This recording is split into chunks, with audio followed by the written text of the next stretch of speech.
Okay, welcome back. I have just a few stories that I want to unload on you. I think these are very telling, and they provide a lot of background and I want to say wisdom.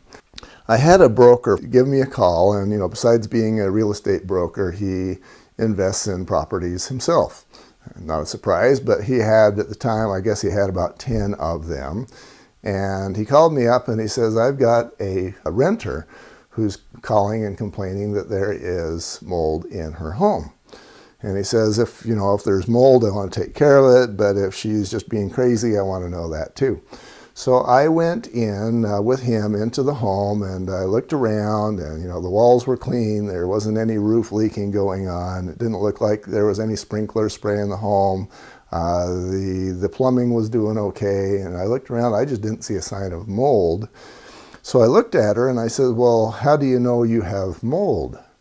And she says, well, my face tingles, so I know I have mold. I had to gently and respectfully let her know that mold is an inhalation thing. And if mold's going to bother you, it's going to bother your breathing tracts, your nose, all of this that's going on. But what mold is not is something that's going to make her face tingle. So, at the time that was hard for me to keep a straight face and to be respectful and let her know that whatever was making her face tingle, it wasn't mold.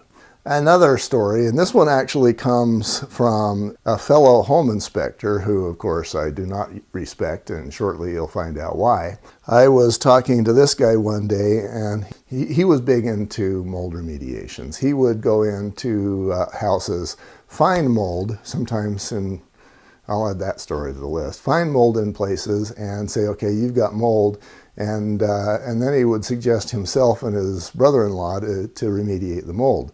So then his earnings from this particular house would go from $300 or $400 for the inspection to $4,000 or $5,000 for the inspection and the remediation.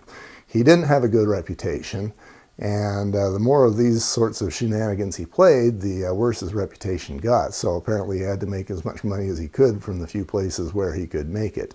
He told me that he had a sister-in-law in Texas where he said a mold spore landed on her nose and it ate her nose away. And I didn't respect this guy enough to tell him that mold is a lung irritant, and what it is not is a flesh-eating bacteria. Flesh-eating bacteria are certainly out there, but they're not molds, they're bacteria. You've got that sort of misinformation going on out there. This same individual, he got into an attic and he saw what he called mold. And again, he came down and he recommended himself and his cousin to do a mold remediation on the mold in the attic.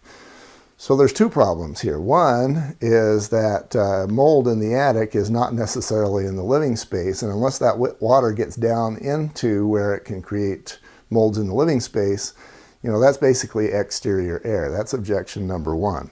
Objection number two is bigger than that. I was asked to go in and verify that we actually had mold. And what this guy was calling mold was actually, I want to call it pine tar. It looks like honey. It's actually fir tar, but you get the idea. It looks a little bit like honey droplets, and they were all over, and this is not a surprise in a attic sort of environment because they get hot up there and that tar can come out. But this home inspector, who'd been doing a lot of work for a lot of people and claiming himself to be the awesomest home inspector in town, he was looking at this fir tar and calling it mold, and then recommending that he and his cousin remediate it for many thousands of dollars. You have those kinds of guys out there, and this is why you want to surround yourself with people who are both honest and knowledgeable.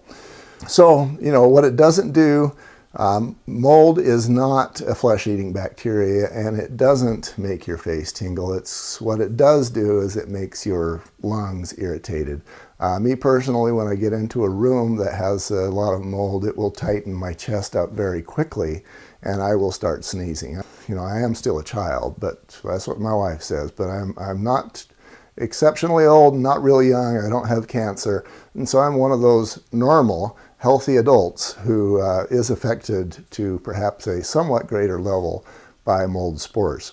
Can happen to all of us, some of us obviously more sensitive than others.